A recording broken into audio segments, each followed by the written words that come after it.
আসসালামু আলাইকুম। আপনারা অনেকেই আমাকে জিজ্ঞেস করছেন যে আমি জুলাই সনদে হ্যাঁ ভোট দিব কি না ভোট দিব। আমি একটু ব্যক্তিগতভাবে বিভিন্ন কাজে ব্যস্ত থাকার কারণে আমি আসলে অনলাইনে এতটা অ্যাক্টিভ না। কিন্তু আপনারা যেহেতু প্রচুর সংখ্যক মেসেজ আমাকে দিচ্ছেন, আমার উত্তরটা হচ্ছে আমি না ভোট দিব। আপনি আপনার সিদ্ধান্ত নেবেন, সেটা আপনার ব্যাপার। আপনি যেহেতু আপনার অনেকেই যেহেতু আমাকে জিজ্ঞেস করছেন, তাই আমার একটা নৈতিক দায়িত্ববোধ আছে বা নৈতিক দায়িত্ব আছে আমার সিদ্ধান্তটা আমি কেন নিয়েছি সেটা বলা। বিস্তারিত আমি এই মুহূর্তে যেতে পারবো না, আমি আবারও বলছি আমি একটু ব্যস্ত আছি এই মুহূর্তে, বাট তারপরে আমি একটু সংক্ষেপে বলার চেষ্টা করব যে কেন আমি না ভোট দেওয়ার সিদ্ধান্তটা নিয়েছি। দেখেন, আপনার আমাদের জুলাই সনদে 84 নাম্বার ধারায় বলা আছে যে বাংলাদেশ সরকার, মানে যে ক্ষমতায় আসবে, যদি এই জুলাই সনদ বাস্তবায়ন হয়, তাহলে ওপেন গভর্নমেন্ট পার্টনারশিপে বাংলাদেশ যোগ দিবে। আচ্ছা ভাই, জুলাইয়ে আমরা যারা আন্দোলন করেছি এর সাথে ওপেন গভর্নমেন্ট পার্টনারশিপ জিনিসটা কি ভাই? এটা সম্পর্কটা কি? এটা রিলেশনশিপটা কোথা থেকে আসলো? মানে আমরা কি ওপেন গভর্নমেন্ট পার্টনারশিপের সাথে যোগ দেওয়ার জন্য আন্দোলন করেছি? এখন ওপেন গভর্নমেন্ট পার্টনারশিপ কি জিনিস, এটার মধ্যে ভালো জিনিস আছে, খারাপ জিনিস আছে, ইটস অল ফাইন। বাট আমি যদি আপনাকে দেখাই যে এটার মধ্যে কি আছে বা কেন তারা এটা ইনক্লুড করতে চাচ্ছে।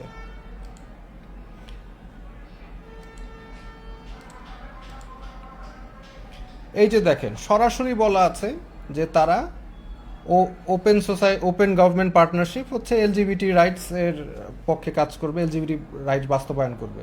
সো আপনি যখন জুলাই সনদের মাধ্যমে আপনি এই সনদটা বাস্তবায়ন করবেন, তখন তারা বলবে এই যে এটা তো পাশ হয়ে গেছে, এখন তো আপনার এলজিবিটি কিউ বাস্তবায়ন করতে হবে। এবং এটা শুধু এই এই বিষয় না, আর অনেক বিষয় আছে এই সনদে। But this is one of the issues যে ওপেন সোসাইটি কোথা থেকে আসলো ভাই? আমি তো ওপেন সোসাইটির জন্য সংগ্রাম করি নাই, আপনিও করেন নাই।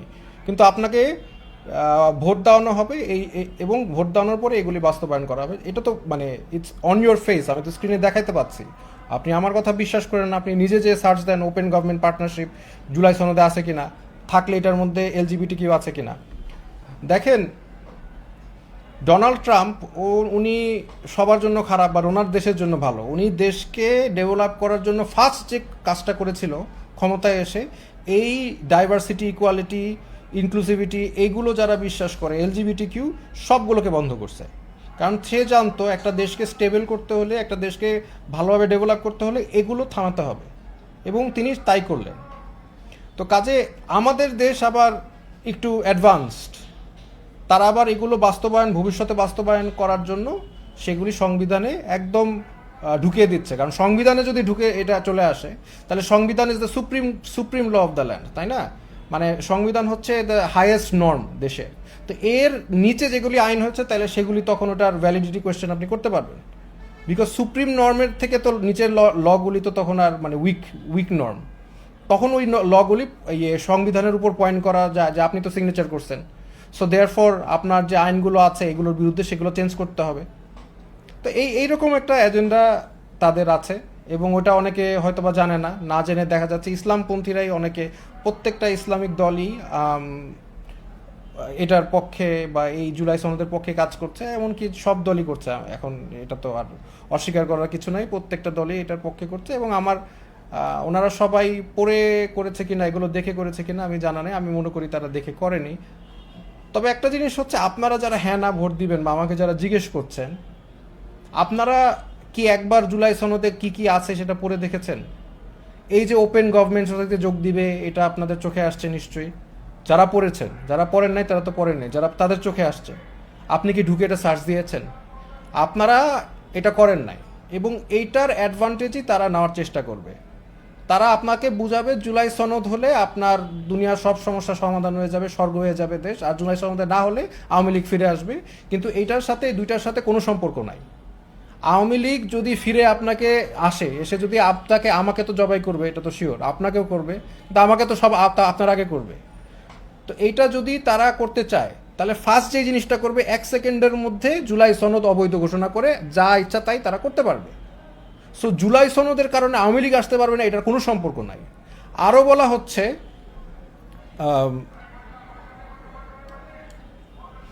বলা হচ্ছে, আপনার যে দুইবার প্রাইম মিনিস্টার হলে সামহাও মানে স্বৈরাচার থেকে আসবে না, লাইক যেমন রাশিয়ার ক্ষেত্রে আছে। রাশিয়ার মানে একটা প্রাইম মিনিস্টার দুইবার হতে পারে না যতটুকু আমার জানা। তো এটা কি পুতিনকে প্রিভেন্ট করেছে, যে 40 বছর ক্ষমতায় থাকার থেকে প্রিভেন্ট করেছে? করে নাই। সো এগুলি মূলাধার না, এগুলা তাদের এজেন্ডা না, তাদের এজেন্ডা হচ্ছে এসব। আমি এবার দেখেন শিক্ষা আইন, মানে আপনি যে হ্যাঁ ভোট দিবেন এটার মাধ্যমে যে নতুন শিক্ষা আইনে ইন্ট্রিম সরকার লাস্ট কাজ করে যেটা যাচ্ছে, সেইখানেও দেখেন এগুলি ইনক্লুসিভ কথা লিখছে। তাদের উদ্দেশ্যটা কি, এটা তো ক্লিয়ার। এই যে ইনক্লুসিভ বড় করে লিখছে ইনক্লুসিভ। এখন ইনক্লুসিভ কথা আপনার কাছে মনে হচ্ছে ইনক্লুসিভ হচ্ছে একটা জিনিস, বাট এটা ইনক্লুসিভ সবাইকে মিলেমিশে, সেটা তো ভালো কথা। বাট এর আসল উদ্দেশ্য কি সেটা হচ্ছে, সেটা আপনি আমার থেকে শুনবেন না, আপনি শায়েখ আহমদুল্লাহ ওনার বক্তব্য থেকেই শুনেন। কারণ আমার কথা না হয় আপনারা বিশ্বাস করবেন না, আমি না হয় একটু বেশি বলে ফেলতেছি। তা শায়েখ আহমদুল্লাহ কি বলে এটা আপনি একটু দেখেন। নির্বাচনকে ঘিরে একটা শব্দ আপনারা সবাই দেখতে পাচ্ছেন, সেটা হলো ইনক্লুসিভ। ইসলামিক দলগুলো এই শব্দ ব্যবহার করছে, অন্য দলগুলো তো করছে, ইসলামিক দলগুলো পর্যন্ত এই শব্দ ব্যবহার করছে। ইনক্লুসিভ মানে অন্তর্ভুক্তিমূলক। এই অন্তর্ভুক্তিমূলক বা ইনক্লুসিভ শব্দের ভেতরে অত্যন্ত ভয়ঙ্কর একটা এজেন্ডা লুকায়িত আছে, যেটা অনেকেই লক্ষ্য করছেন না। সেটা হলো সমকামিতা, ট্রান্সজেন্ডার ইজমকে বৈধতা দেওয়া। একটু আপনি গভীরে তাকালে, একটু ঘাটাঘাটি করলে আপনার কাছে স্পষ্ট হয়ে যাবে। শুনতে খুব ভালো শোনা যায়, অন্তর্ভুক্তিমূলক। অন্তর্ভুক্তি আমরা কে না চাই, সবাইকে নিয়ে সবাই চলতে চাই, শব্দটা ভালো, কিন্তু এটার মতলব বহু খারাপ। এটা নিয়ে আপনি একটু ঘাটাঘাটি করেন, আপনি দেখবেন পৃথিবীর যে সমস্ত দেশে ট্রান্সজেন্ডার মতবাদ, যে সমস্ত দেশে এই যে বিকৃত মানসিকতা এগুলো প্রবেশ করেছে, আইনের আকার পেয়েছে, রূপ পেয়েছে, এগুলোতে এই শব্দ আগে ঢুকেছে, তারপরে এটা হয়েছে। আপনি অ্যানালাইসিস করা লাগবে না, শুধুমাত্র অনলাইনে ঢুকলে একটু ঘাটলেই দেখতে পাবেন। তো আপনারা দেখতেই পাচ্ছেন যে এইটাই হচ্ছে জুলাই চার্টারের একটা এজেন্ডা। আরও অনেক এজেন্ডা আছে, সেগুলি আলাদা আলাদা করে আসলে এই মুহূর্তে বলার ইচ্ছা নেই। কিন্তু আরেকটা বিষয় যেটা আপনি দেখেন যে তার এই জুলাই সনদের মূলনীতির মধ্যে কি কি আছে আমরা একটু যদি দেখি। Fundamental principles, equality, human dignity, social justice, তাই না? Social justice. এখন সোশ্যাল জাস্টিস কি জিনিস এটা আপনারা কারা বোঝেন? মানে এটা কি আপনারা কখনো সার্চ দিয়েছেন? মানে সোশ্যাল জাস্টিস কি, মানে এটা আবার কি জিনিস? হিউম্যান ডিগনিটি কি জিনিস, মানব, এগুলো প্রত্যেকটা কথাই সুন্দর, বুঝছেন না? এবং সেকুলারিজম যখন আপনাকে 71-এর পরে আপনাকে বলছে সেকুলারিজম, আপনি মনে করছেন সেকুলারিজম মানে ধর্মনিরপেক্ষতা, রিলিজিয়ান নিউট্রাল, এটা তো ভালো কথা, আমরা এটা তো অ্যাগ্রি করেছি। করার পর কি হলো, আপনাকে এই সেকুলারিজম দিয়ে আপনাকে মানে আপনার নেক্সট 40 ইয়ার্স আপনাকে জুলুম করা হয়েছে সেকুলারিজম দিয়ে। তো একইভাবে আমরা যদি দেখি এই জুলাই চার্টারে যে ফান্ডামেন্টাল যেগুলি মানে ফান্ডামেন্টাল প্রিন্সিপাল যেগুলি আছে, এই যে ফান্ডামেন্টাল প্রিন্সিপালসে কি আছে, এইখানে আছে equality, human dignity, social justice. তো এইটা বাংলাদেশের মানুষ মানে সোশ্যাল জাস্টিস কোত্থেকে পাইলো, এটার ভিতরে কি আছে, সেগুলি আসলে মানুষ ক্লিয়ার না। তো এটা যদি আমাদের ক্লিয়ার করতে হয়, এটা আপনাদের একটা, আমি মানে যেহেতু এই বিষয় নিয়েই কথা বলছি আজকে, এই বিষয়টাই ফোকাস থাকি, তাহলে আমরা চ্যাট জিপিটিকে জিজ্ঞেস যদি করি, এই যে আমরা সোশ্যাল জাস্টিস দেখি, চ্যাট জিপিটি জিজ্ঞেস করেন does social justice have anything to do with LGBT, হ্যাঁ, তাহলে তারা অ্যান্সারটা কি দিবে সেটা আপনি নিজেরাই দেখতে পাচ্ছেন। এখানে বলা হচ্ছে যে social justice is an umbrella term that includes LGBTQ rights, radical justice, gender equality, হ্যাঁ ইত্যাদি। জেন্ডার ইকুয়ালিটি এবং LGBTQ রাইটস দুটাই এই সোশ্যাল জাস্টিসের আমব্রেলার মধ্যে তারা ফেলে দিচ্ছে, এবং এটা দেশের মূলনীতির মধ্যে তারা প্রবেশ করানোর চেষ্টা করছে। তারপরে হচ্ছে হিউম্যান ডিগনিটি, আরেকটা খুব সুন্দর কথা, কিন্তু হিউম্যান ডিগনিটি বলার ডিফিনিশন কি, মানবিক মর্যাদা মানে কি বোঝায়, এটা নিয়ে তো ইমানুয়েল কান্ট সে কথা বলেছে। এখন ইমানুয়েল কান্টের ফিলোসফি আপনি তো জানেন না, এটাই তারা আপনার অ্যাডভান্টেজ নিচ্ছে। তো এগুলি আরও অনেক বিষয় আছে, আজকে আর এগুলো নিয়ে বিস্তারিত আলাপ করবো না। বাট একটা জিনিস আমি বুঝতে পারি না, সেটা হচ্ছে ইসলামিক দল যারা ইসলামিক দল, যতগুলো ইসলামিক দলই আছে, তারা মূলনীতিতে ইসলাম ওয়ার্ডটা আনতে পারে নাই বা চায় নাই, সেটা সেটা কিরকম কথা? মানে আপনার মূলনীতিতে ইসলাম থাকলে বাকি সব নর্ম এটা ক্যান্সেল আউট হয়ে যায়। মূলনীতিতে ইসলাম থাকলে বাকি যেগুলো নর্ম আছে সেগুলা, বিকজ ইসলাম তখন সুপ্রিম নর্ম হয়ে দাঁড়ায়, মেজরিটি মানুষ মুসলিম, তাই ইসলামটা সুপ্রিম নর্ম হয়ে দাঁড়ায়।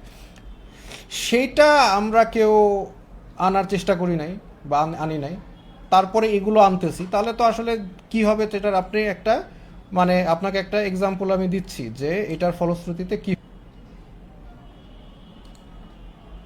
আমরা শুনছি যে জুলাই সনদের ভিত্তিতে দেশ চলবে। দেশ চলবে। তো জুলাই সনদের সাথে তো ইসলাম কায়েম বিষয়টা আসলে ডিফারেন্স আছে, অনেক সেখানে। ক্ষেত্রে ডিফারেন্স আছে, So, অনেক ক্ষেত্রে আছে। তো আমি যে কথাটা বলতে যাচ্ছিলাম, মানে জুলাই সনদের এন্ড দেয়ার রাইট, জুলাই সনদের সাথে ইসলামের সাথে কোনো সম্পর্ক নাই। ওনারা একটু একটু ভদ্র হয়ে বললো যে অনেক ক্ষেত্রে ডিফারেন্স আছে। ডিফারেন্স না, কোনো সম্পর্কই নাই, বিকজ আপনি ইসলাম কথাটাই আনেন নাই।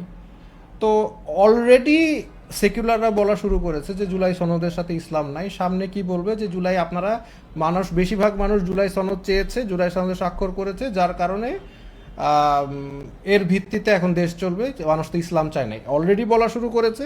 সামনে আরও বলবে কিচ্ছু ইসলামের কোনো কাজ করতে পারবেন না, এলজিবিটি এগুলি ইত্যাদি যেগুলা দেশ ধ্বংস করে সেগুলি আপনারা বাস্তবায়ন, মানে সেকুলারদের করারকে সহযোগিতা করবেন। আমরা যেখানে জানি নন সেকুলাররা, নন যারা এই মানে সেকুলারিজম বা এই ধরনের বিকৃত ফ্যাসিস্ট আইডিয়ার সাথে তারা জড়িত, তারা মূলত এই জুলাই সনদ বাস্তবায়ন করতে চাচ্ছে। একই সাথে চাচ্ছে হচ্ছে ইসলামপন্থীরা, মানে যেখানে দাজ্জাল যেটা চায় সেটা যদি আমরাও চাই তাহলে তো কোথাও কোনো একটা গলদ আছে। দাজ্জাল তো ভুল হবে না, আমরাই তাহলে ভুল, কারণ মানে কেন আমরা চাবো, তাই না?